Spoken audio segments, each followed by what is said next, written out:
parce que le passé composé. It is a past tense in French used to talk about an action that is completed and done in the past. When a sentence is in a passé composé, it can be translated in three different ways. J'ai utilisé ton vélo. These sentences have two different meanings depending on the context. The first, I have used your bike. I used your bike. I did use your bike. Now, how do we form the passé composé? For explanation, the passé composé is equivalent to the compound past or present perfect.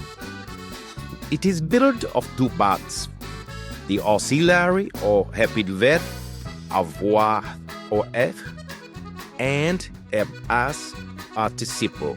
Either you choose être or avoir, no doubt it needs to be conjugated at the present tense. Concerning the past participle, they can be much easier to handle in French. As for the regular, depending on the ending.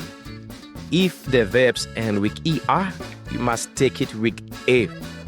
If the verb ends with ir, it must become I. When the verb ends with re, it must become you. For the irregular, watch in the descriptions for more details. Now, a major question needs to be answered. When do you use être and when do you use avoir? Note that avoir is used to conjugate most of the verbs.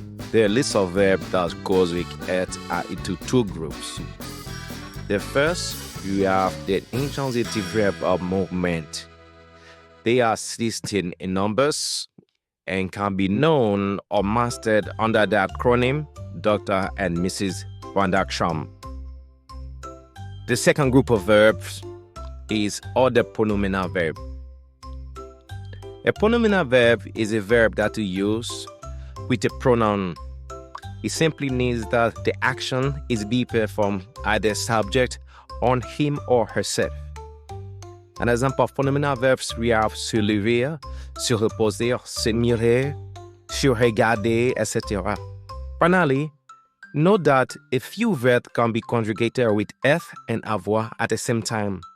And for each of them, the sentence will have a different meaning.